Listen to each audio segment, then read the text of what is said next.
Tem gente que acha que tem caráter só porque não faz nada muito de errado. Mas São José Maria mostra que caráter não é sobre grandes atos, é sobre pequenas escolhas todos os dias. Enquanto eu li esse capítulo sobre caráter do livro Caminho, eu percebi o quanto que a gente tem costume de se enganar sobre quem realmente somos. E hoje eu quero comentar alguns pontos desse capítulo que mais me fizeram refletir sobre caráter. No caso, eu não vou comentar sobre o capítulo inteiro, eu só vou trazer alguns pontos que eu mais gostei, algumas frases ali que mais me fizeram refletir. Daí a gente vai passando uma por uma, lendo uma por uma e fazendo a nossa reflexão. Ponto 1. Que tua vida não seja uma vida estéril. Se útil, deixa rasto. Ele já começa falando que a tua vida não seja uma vida estéril. Estéril seria aquela terra que ela até existe, mas ela não dá fruto. Quando ele fala isso, ele não está falando necessariamente de grandes frutos. A pergunta que ele está fazendo é: tua vida tem gerado bons frutos? E ele fala também sobre o rasto. Todo lugar que a gente passa, a gente deixa um pouco de nós nesse lugar. E é aí que entra a ideia do rasto. Que tipo de rasto você tem deixado na vida das pessoas? Porque por onde a gente passa, a gente deixa um pouco de nós. Então qual que é a reflexão? Quando eu vou ver alguém, eu deixo alguma coisa boa para essa pessoa ou eu deixo uma coisa ruim? Porque a gente sempre vai deixar alguma coisa. Então para refletir se você tem deixado mais coisas boas no mundo ou mais coisas ruins. Ou se você não tem deixado nada, porque isso também é uma coisa ruim. Você não pode somente olhar para si, você também tem que lembrar das outras pessoas. Tem gente, por exemplo, que passa e deixa no lugar reclamação, ódio, fofoca, só coisa ruim, sabe? E tem gente que mesmo em silêncio, mesmo sem fazer barulho algum, essa pessoa deixa um rastro de paz. Ponto 9. Isso mesmo que disseste. Dize-o noutro tom, sem ira, e ganhará força o teu raciocínio, e sobretudo não ofenderás a Deus. Nesse ponto, ele diz que se você tem razão numa conversa, tu não precisa falar com raiva. Isso é muito forte porque hoje em dia criou-se a ideia de que você falar gritando mostra que você tem força, mas é muito pelo contrário. Porque a partir do momento que você grita, você se descontrola. E a partir do momento que você se descontrola, você não consegue governar nem tuas próprias emoções. Caráter é você ter domínio próprio. É você saber falar firme sem ser agressivo. Ponto 19. Vontade. É uma característica muito importante. Não desprezes as pequenas coisas, porque, através do contínuo exercício de negar e te negares a ti próprio nessas coisas, que nunca são futilidades nem ninharias, fortalecerás, virilizarás com a graça de Deus a tua vontade, para seres em primeiro lugar inteiro senhor de ti mesmo. E depois, guia, chefe, líder. Que prendas, que empurres, que arrastes com o teu exemplo a tua palavra e com a tua ciência e com o teu império. Aqui nesse ponto ele deixa muito claro que ninguém cria caráter esperando momentos grandes. O caráter você consegue formar ele nas pequenas decisões. Desde você cumprir com o que você prometeu para si mesmo e de você terminar alguma coisa que você começou. Ele mostra que quem não treina a vontade nas coisas pequenas não vai aguentar quando as coisas ficarem difíceis. Ponto 20. Se o teu caráter e o caráter dos que convivem contigo fossem adocicados e moles como gelatina, não te santificarias. Ele fala de um caráter que é mole, fraco e sem firmeza. Ele deu até o exemplo da gelatina. A gelatina ela balança para qualquer lado. A forma que você colocar ela, ela vai se adaptar àquele molde. Então, por exemplo, se tu tá num grupo de pessoas ali que é ruim, tu vai se adaptar àquela situação. Então, não seja como uma gelatina. A gente precisa ter uma forma própria. Se você não tem firmeza interior, qualquer coisa vai te tirar do eixo. Ponto 21. Pretextos nunca te faltarão para deixares de cumprir os teus deveres. Que fartura de razões sem razão.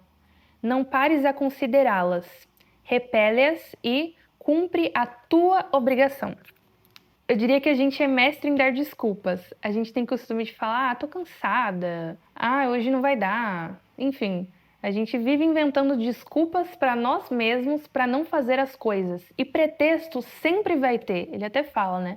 Pretextos nunca faltarão para você deixar de cumprir o teu dever. Porém, muito dessas desculpas que a gente dá é só uma fuga para não fazer aquilo que a gente deveria fazer. É uma fuga do esforço e da responsabilidade. Para ter caráter, você precisa parar de se enganar e fazer aquilo que você precisa fazer. Ponto 31.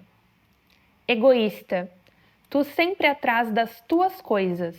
Pareces incapaz de sentir a fraternidade de Cristo nos outros. Não vês irmãos, vês degraus. Presinto o teu fracasso rotundo, e quando estiveres afundado, quererás que vivam contigo a caridade que agora não queres viver.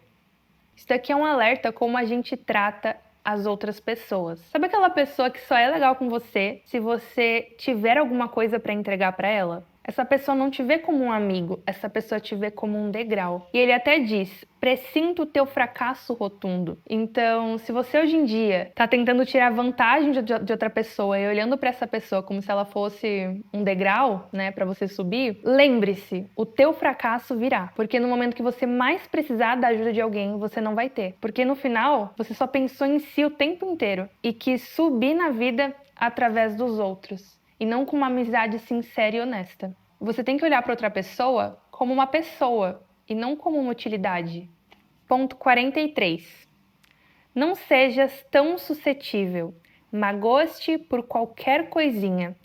Torna-se necessário medir as palavras para falar contigo do assunto mais insignificante.